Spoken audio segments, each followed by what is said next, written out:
In 1830, the town of Ashbourne lay tucked into the green hills of Derbyshire, its cobblestone streets winding past stone cottages, its mornings heavy with mist that seemed to keep secrets hidden. It was a place where blacksmiths knew the shoemaker's troubles, and the baker could recount every scandal that ever passed through the parish. Secrets here were fragile things, and gossip traveled faster than the church bells could ring. At the edge of town stood the Cunningham estate, a large manor surrounded by ivy and whispering elms. Within lived Thomas Cunningham, a widower of stern discipline but respected wealth. His two daughters, Eleanor and Margaret, were the jewels of Ashbourne, or so it seemed. Their golden hair and porcelain skin drew admiration, yet when one looked into their pale eyes, something unsettling lingered. Townsfolk lowered their voices when speaking of the girls, claiming they carried an aura that made one shiver as if a cold draft had passed through the room. Eleanor, the elder at 19, carried herself with sharp intelligence and fierce will. Margaret, just 17, was softer, gentle, almost timid. Yet the sisters were bound together like two halves of one whole. Rarely did they appear apart. They walked the foggy fields arm in arm, whispering as though the world did not exist beyond their shared words. Their bond was more than sisterly affection. It was a pact forged in grief. Years earlier, when their mother had died under mysterious circumstances, the two had sworn an oath. On a storm-tossed night, lightning flashing outside their window, they pricked their fingers and pressed them together. Never apart, they whispered, blood mingling, not in life, not in death. What began as an innocent vow of comfort grew into something deeper, something darker. And while Margaret sometimes laughed at the memory, Eleanor never did. For her, the promise was sacred. In the spring of 1830, Ashbourne received a newcomer. James Whitfield, a young schoolteacher with earnest eyes and a gentle manner, came to town seeking a fresh start. With his tidy handwriting and patient kindness, he quickly won the favor of the townsfolk. Children adored his lessons. Their parents spoke well of his character. But it was Margaret Cunningham who captured his attention most.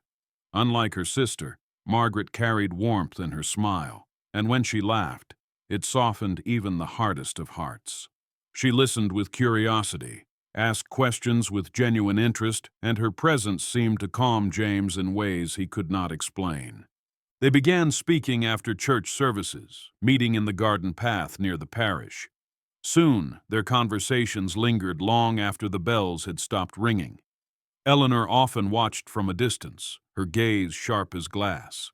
Though she said nothing, her silence spoke volumes. The closer James and Margaret grew, the more Eleanor changed. Once lively in her sharp wit, she became withdrawn.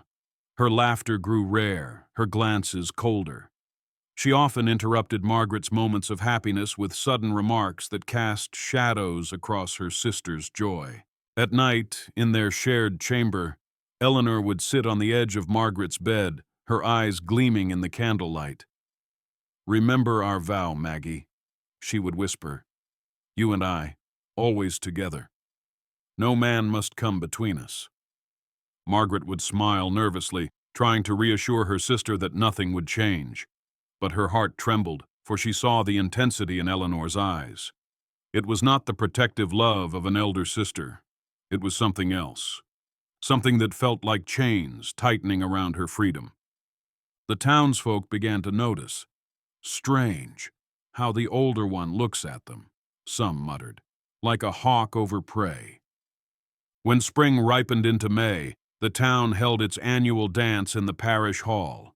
The villagers strung lanterns across the rafters, fiddlers tuned their bows, and the air brimmed with laughter and music. Margaret, cheeks flushed with anticipation, accepted James's invitation to attend.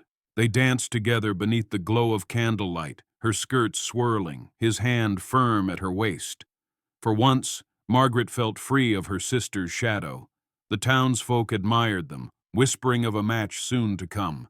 But Eleanor stood at the edge of the hall, her face pale in the flickering light, her hands clenched so tightly her nails bit into her palms. She did not dance. She only watched, her gaze never leaving the couple. That night, when they returned home, Eleanor confronted Margaret in their chamber. "You're slipping away from me," she hissed, her breath sharp as broken glass. "You promised we would never be apart." Margaret tried to calm her sister. She spoke of love being wide enough to hold both family and a future with James. But Eleanor's face remained cold, her expression unreadable. Soon after, strange accidents began. James nearly drowned when a bridge railing collapsed beneath him during a walk by the river.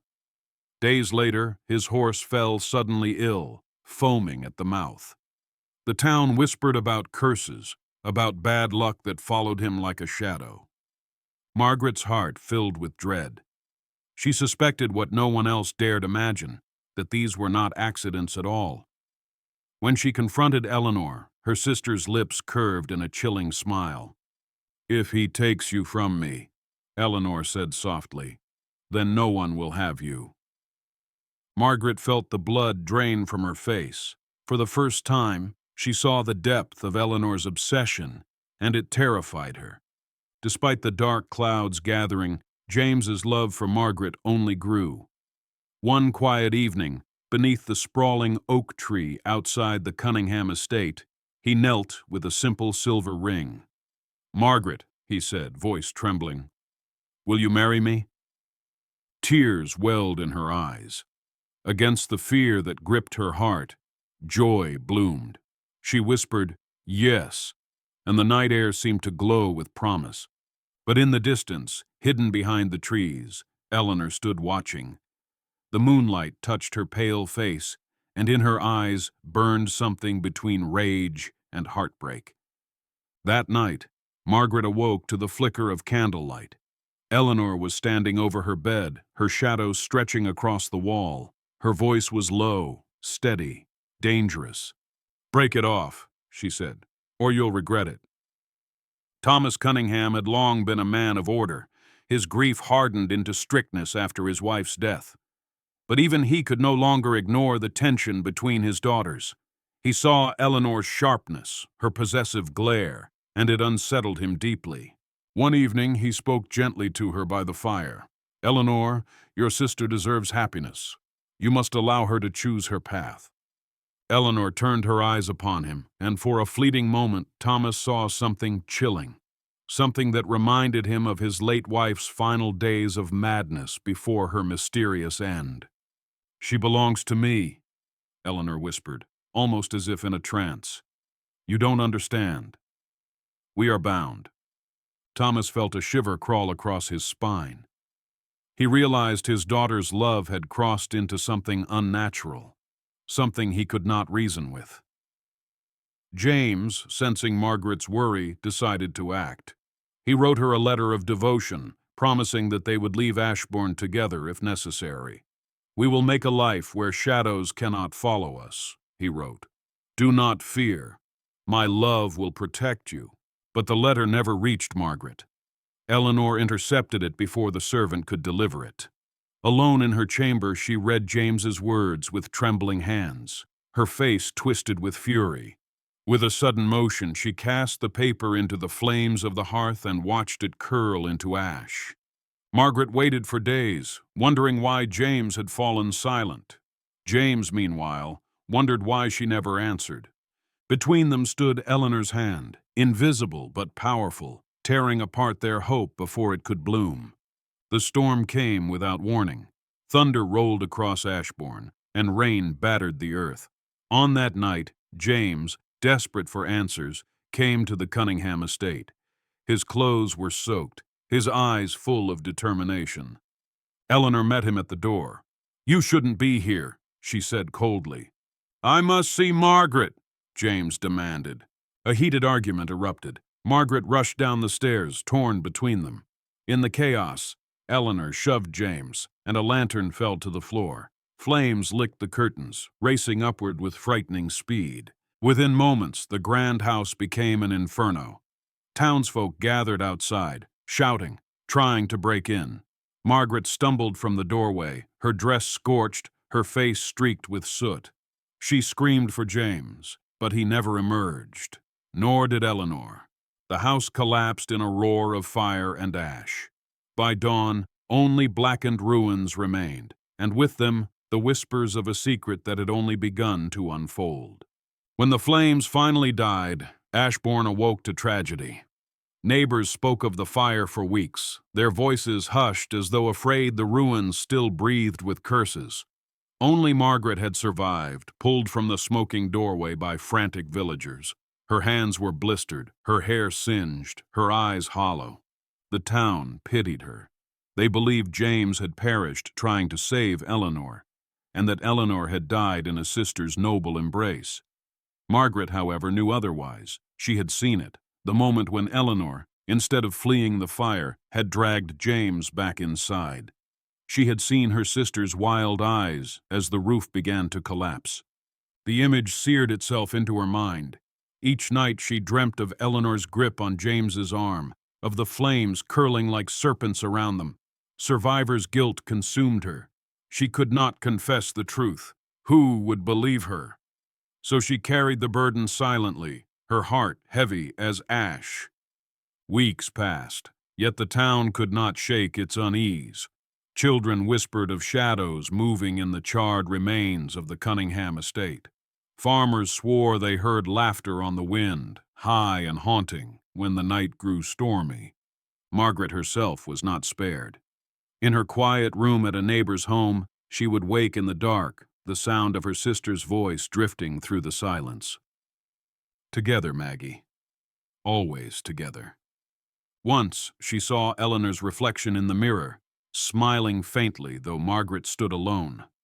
Another time she felt a hand brush her shoulder while she prayed, though no one was there. The villagers began avoiding her. Some whispered that the fire had cursed her, that Eleanor's spirit clung to her like a shroud. Margaret tried to convince herself it was grief, nothing more. But deep inside, she knew her sister's vow had not died with her body. One rainy afternoon, Margaret returned to the ruins of her childhood home, her feet sinking into the wet earth. Among the blackened beams and charred stones, she found a loose floorboard beneath what had once been Eleanor's bed. Beneath it lay a scorched leather-bound journal. Margaret carried it away with trembling hands. That night, by candlelight, she opened its pages. What she found chilled her blood. Eleanor had written of rituals, of blood oaths, of binding souls. She described her vow to Margaret not as childish promise, but as a covenant. "Our bond is stronger than death," one entry read. "If she strays, I shall bring her back. If she defies me, I shall hold her even in fire." Margaret's heart pounded as she turned the last page. In shaky handwriting, Eleanor had written, "Death will not part us. In death, we will be one." Margaret slammed the book shut, her hands shaking. The fire had not ended her sister's hold. It had only awakened something worse. Time crept forward.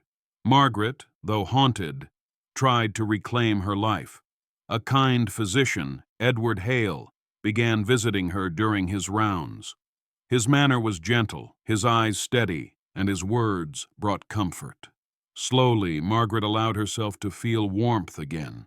She and Edward would walk the fields at dusk, speaking softly of books, of faith, of hopes for the future.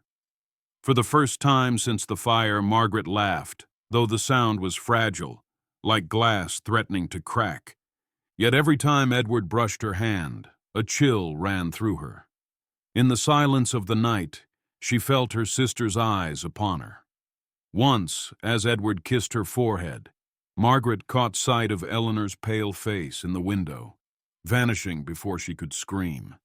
Her joy was a house built on trembling ground. Love, yes, but love watched by a ghost who had vowed never to let her go. Edward, unaware of Margaret's torment, proposed to her one golden afternoon. His voice was full of hope. Tears filled her eyes, but before she could answer, a cold wind swept the garden, though no clouds marked the sky. The flowers bent, and Margaret's heart froze. Days later, on the eve of their engagement announcement, tragedy struck. Their carriage overturned on a lonely country road. Edward survived with bruises, but Margaret, lying in the mud, swore she saw a figure in the mist, a slender shape with golden hair, smiling faintly. Eleanor. When Margaret tried to speak of it, Edward dismissed it as delirium. But Margaret knew. Her sister had returned. The vow had not been broken. Eleanor would not allow her to belong to another. Margaret wept in silence that night, her heart torn between fear and defiance. She realized she was trapped in a battle not of this world, but of the soul. Desperate for answers, Margaret returned to Eleanor's journal. In its final entry, she had overlooked a line. "If Maggie chooses another, I will take her. But if she chooses me, we will be one forever." Margaret's breath caught. Her sister had laid out a cruel ultimatum. She could surrender her life to Eleanor's shadow, or fight for her freedom. But to fight meant risking Eleanor's wrath, and perhaps her own soul. That night, Margaret prayed for guidance. "Lord, give me strength. Show me how to break this bond." The candle beside her flickered violently, as though an unseen breath had tried to extinguish it. Margaret knew then what she had to do. She would face Eleanor, not as a frightened sister, but as a woman who deserved her own life. She would return to the ruins where their bond had begun, and there she would make her choice. The storm came again, just as it had on the night of their childhood vow. Lightning split the sky as Margaret stood before the blackened remains of the Cunningham estate, clutching Eleanor's journal and a single lit candle. "Eleanor," she cried into the wind, "I know you are here. You cannot control me anymore. I choose my life, my love, my freedom." The air grew heavy. From the shadows of the ruins, a figure emerged. Eleanor, pale as bone, her eyes burning with betrayal. "You broke our vow," she hissed, her voice echoing like two voices at once. "You were mine, Maggie. Always mine." The ground trembled, the wind howled, and for a moment Margaret felt herself pulled into the darkness of her sister's presence, but she gripped the candle tightly, refusing to let it go. Margaret's heart raced, but she remembered her father's words. Light always drives out darkness. Raising the candle high, she whispered a prayer. Each word seemed to cut through the storm, weakening the shadow before her. Eleanor screamed, a sound that split the night. Her form twisted violently, her features melting between rage and sorrow. "Don't leave me, Maggie," she cried, her voice breaking into something almost human again. Tears filled Margaret's eyes. "I loved you, Ellie," she whispered, "but love cannot be chains." With that, the flame flared, blinding in its brilliance. Eleanor's shadow shrieked and then dissolved into the night, vanishing like smoke carried away by the wind. The storm eased. For the first time in years, Margaret felt a weight lift from her chest. The bond had been broken. When dawn broke, Margaret returned to Edward, weary but free. She told him only that she had made peace with her past, and he, respecting her silence, did not press her further. Weeks later, they were married in a small chapel, the sunlight streaming through stained glass like a blessing.